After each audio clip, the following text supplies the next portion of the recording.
Kung minsan, naitatanong ko sa sarili ko o sa ating Panginoon, ano na kaya ang buhay ko ngayon kung wala ako sa piling ng ating Panginoon?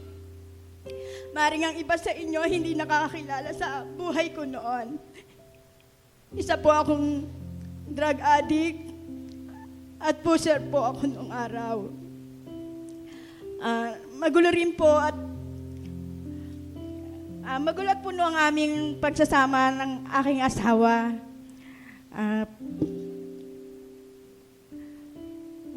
Marami pong mga maling desisyon ang pinipili naming gawin. Lingid sa amin, ito'y patuloy na sinisira ang aming buhay. Subalit, hindi pala lingid sa lahat, hindi pala lingid sa Panginoon ang lahat. Matagal na pala niya kaming hinihintay na lumapit at tumawag sa Kanya. Kaya mula nung ako'y nakakilala at isinuko ang buhay sa Panginoon, doon po nabago ang buhay ko.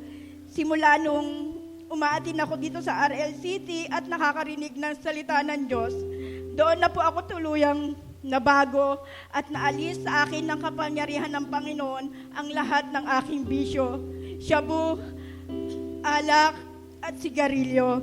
At sa tulong po ng mga gawain sa RLCC, mga live group at seminar, nakatulong po na malaki ang mga bagay na ito sa akin. Ganon din po sa mga pastor na nagbabahagi ng mga salita ng Diyos sa ating mga Sunday service. Nagpapasalamat ako sa Panginoon dahil pinaramdam niya sa akin ang pag-ibig niyang walang hanggan, katapatan sa kanyang mga pangako. Binuo niyang muli ang pamilya ko. Sa ngayon po, patuloy akong ginagamit ng Panginoon sa aking trabaho. May mga share group din po ako doon na binabahagian ko ng ginawa sa aking buhay ng Panginoon at ng mga salita niya. Tunay ngang hindi tayo pababayaan ng Panginoon kahit sa ating isip ay parang hindi na tayo makakalaya sa isang madilim na buhay. Ako po si Ningning Villanueva. Nagsasabing si Jesus ay tapat sa lahat ng panahon.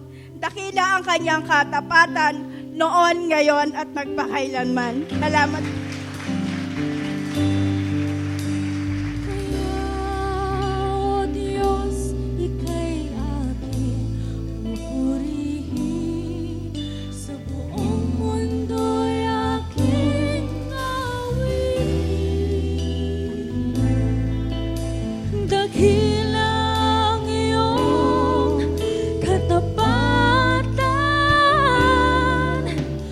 Pag-ibig mo'y walang hanggan.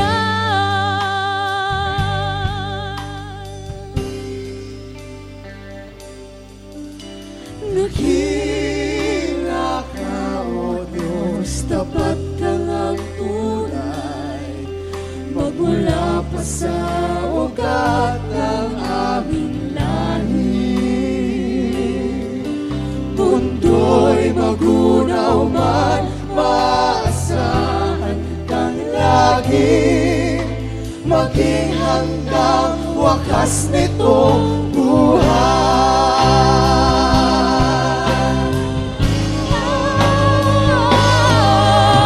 Dakila ka, O Diyos, sa habang panahon, katapatan mo'y matibay na sandigan. Sa bawat bighati, tagumpay man ay naroon. Taluyan ang pag-asa kung kailan ay hinahon. Pag-ibig